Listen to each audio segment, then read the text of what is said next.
Hey everyone, and welcome back.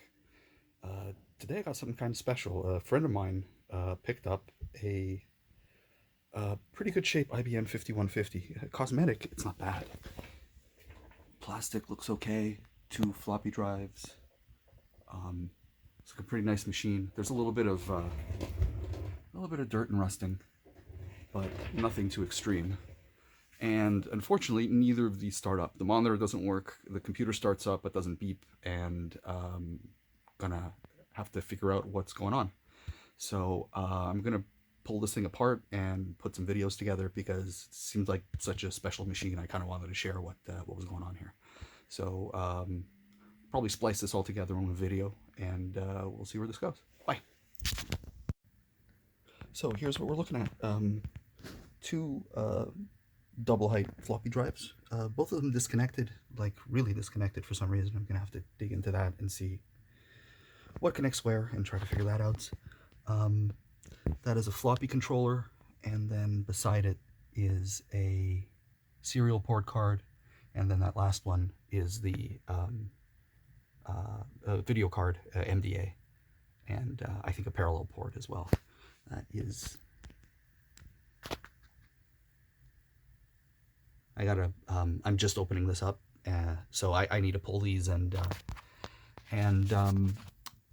check what the model numbers are and see what these cards actually do. When you power it up at the moment, power supply comes on, fan spins, but there are no beeps, and there's no keyboard connected. There's no monitor connected, so it should be beeping like crazy. So first thing I'm going to do is pull these cards out of the system. I have a video card, a VGA card that works on an 8-bit ISA bus, so I'm going to pop that in and see if we get anything on the little LCD monitor. And if not, then I'll pull the motherboard out and start probing and seeing if there's anything burned out or obviously wrong there. So stick with it. We'll be right back. So here's the motherboard from the PC. You can tell up here, it is the 64k-256 CPU board. It has a, oops, turn it around again, an AMD 8088 processor in it, and I'll just zoom out so you guys can see the board a little better. A couple of banks of dip switches up here, some memory down here. I think these are the BIOS for the PC, but don't quote me on that. I'm still very fuzzy on this machine. I'm just trying to see if it'll boot up at all. It did nothing last time, so I'm going with known stuff out of my other systems. I pulled the power supply from my XT clone, which I know is working. I have my excuse me. I have my Acumos AVGA1 video card. This card works on 8 bits, and I actually use it in my XT clone because I don't have a CGA monitor. So this was the cheap solution, was to just find a video card that did 8-bit, and it works perfectly. So I'm going to try it on this motherboard, and I'm even using my speaker from another system because I don't know if that speaker is busted, and that's what's going on. So I'm going to hook all this up, and we'll see what happens on screen. So first off, let me get the power connected. The power supply itself is unplugged. I need to invest in a tripod. I'll be right back. Okay, so let's go through the setup. So the power for the motherboard's connected with the grounds together in the middle. That's how you connect these on these old motherboards. The VGA card is in. We're connected to our little monitor. We got the speaker going, and this is an A-ship clone power supply that I have in my clone system. So we're just gonna fire this up and see how it goes. Oh, see on the monitor here. Oh, we have a beep. That is a good sign. We have anything on screen? We do. It's flickering, but we do.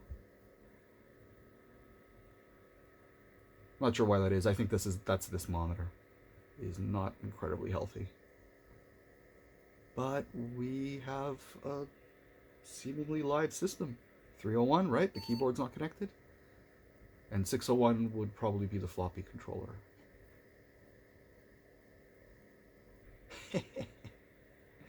Amazing. So IBM Personal Basic Computer, Computer Basic, version C1.0110. This is great.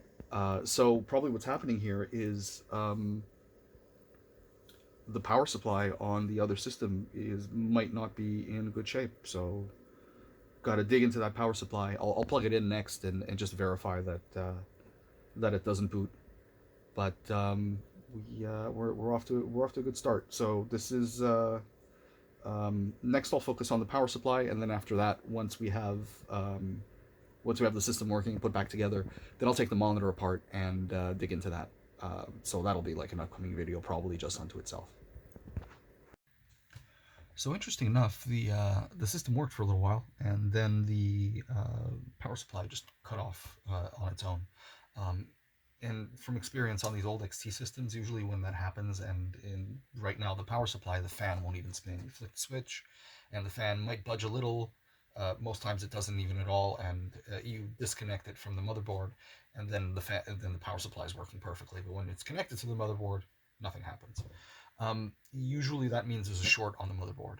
So I went through and checked all of these caps, and you'll see that the outer legs, and this is on the diode test, the outer legs will, there's a short. That's normal. All the caps on the system are like that. The center cap, the center leg, oops, you'll get a beep, and then it'll switch off, because that's the capacitor discharging. There it goes. And then there's no more open circuit after that. Well, on this one, right out here, this guy has shorts on the outer legs, but also a short on the inner legs. So this capacitor is for sure in bad shape, and I think that's the reason why the motherboard's not starting up. I'm gonna have to identify this and possibly order one and replace it. And once it's replaced, I'm pretty confident the system will be working again normally. It did work nicely for a while. It booted up into IBM Basic. That's in these BIOS chips. It's stored. So if there's no operating system, it boots up into a basic compiler. And that worked for a little while, and I was trying to get the floppy drives working, and it just gave up, and that's the culprit. So I'll be back once I get a replacement in place.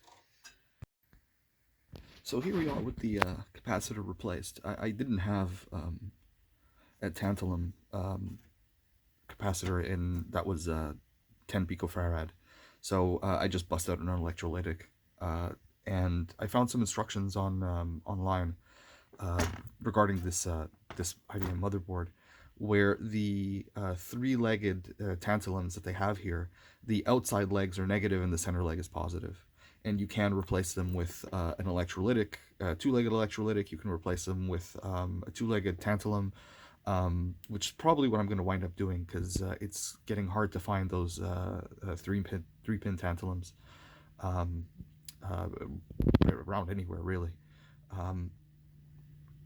So for testing, I put in a 50 volt 10 picofarad, just to filter that cap. I will eventually replace this. It's not a good idea long run to replace electrolytics with to replace tantalums with electrolytics. This is just really for testing, and it works for now. I tested it and it boots right up, and it turns out it's not an issue with the power supply. So I can start cleaning and putting stuff back together. The other interesting thing I found, which I'm gonna have to work on, and bear with me a second. Is it this one? It is. Two floppy drives that came with the IBM. They're absolutely beautiful. One of them works perfectly. I was testing that out last night. The other one has a little problem. Let me zoom out, or back up and zoom in, actually. That's pretty popped. But I think that's maybe the only thing wrong with this. I'm going to replace those two, maybe even three, the one on the other blue one here, over there. Replace the three of those and retest the drive and see if it starts working again, and we'll go from there. There'll be further segments of this video with testing the drive as well, and I'll show all that. So looking at the floppy drive from this IBM, there's one capacitor that absolutely exploded right over here. Another one next to it kind of burned out. Gonna have to lift off this motherboard and see what's going on underneath and try to unsolder it. So first off, these connectors, happily they're all labeled. So these were when we got the computer, opened up the box, all of this stuff was disconnected. Somebody had probably already been trying to fix this or trying to figure it out. So it was easy to plug everything back in. They're all labeled on the main board here. The other drive worked perfectly. This one, when you plug it in, the power supply doesn't even spin up. So that's usual indication of a short with these older power supplies. It just shuts down trying to protect itself. So that's what led me to kind of take a closer look at the circuit board, and then I found those capacitors. So we got these connectors, another two up here, and then just two screws. And I think the entire board will just lift out like that. And these are labeled as well. This has got a 5 and a 6 on it, and it's got a corresponding 5 and 6 on the motherboard. So it'll be pretty easy to get this stuff back in place. Ooh, those are tight. Where's my...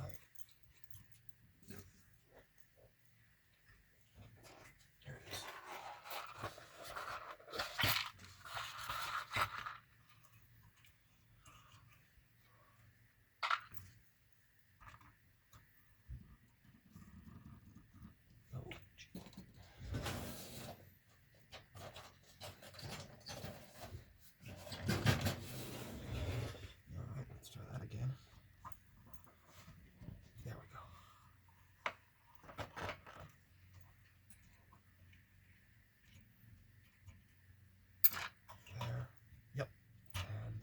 These are a lot like the drives in the Apple II. I have one, and it's kind of the same idea, holding everything, the way everything's attached.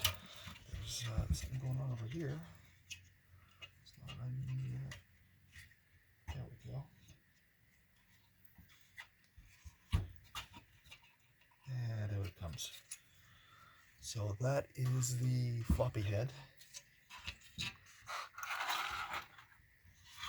Doesn't look to be in too bad of shape. Pretty clean, actually. Let's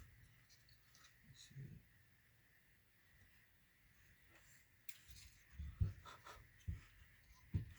Not even that dusty. My Apple drives were in worse shape. What it does need is a little bit of work on this mechanism because it's pretty stiff. But here, I'll zoom in on the mechanism. Wrong way. So that's the drive head, and it's pretty loose. It's not stuck or having issues with motion or anything like that, which makes me hopeful. The drives are pretty they seem pretty fresh. The only problem with this one should be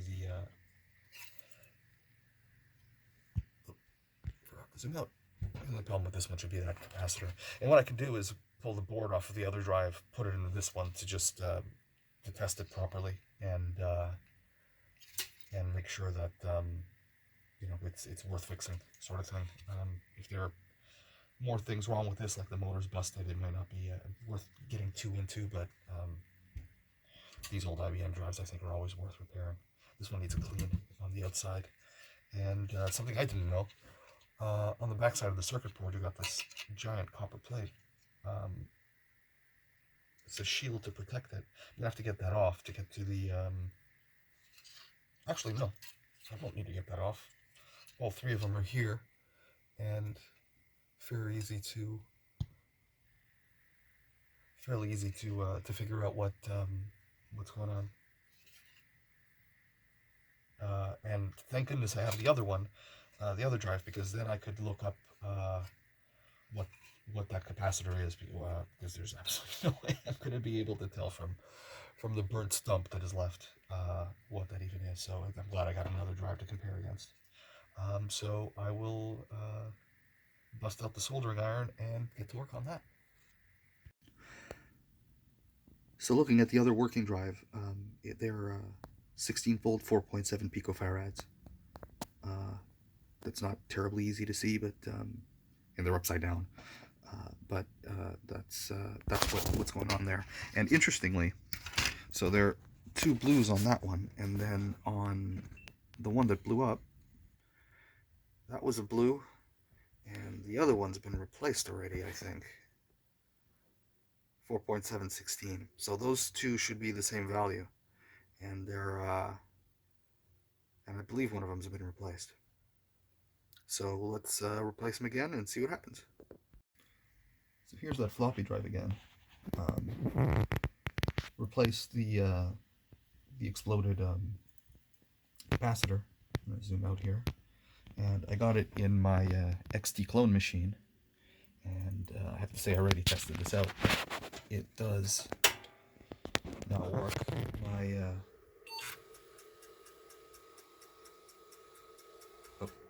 Anyway, insert boot disk.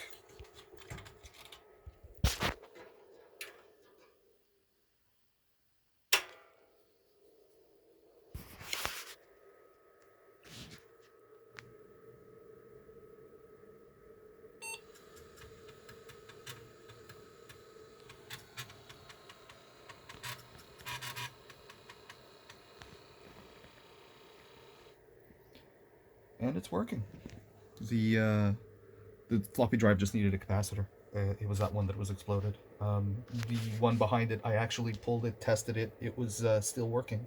So I put it back in, soldered everything back together, connected all the cables, and it boots. So fantastic.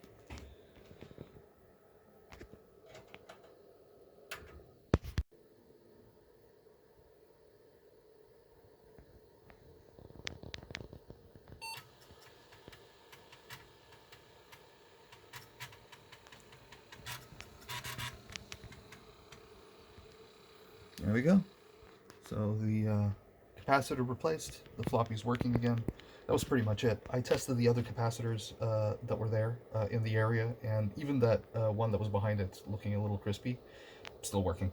So I just kind of left it in place. Just replaced that one capacitor, plugged it into my XT clone system just to test it out, and booted right up. This is great.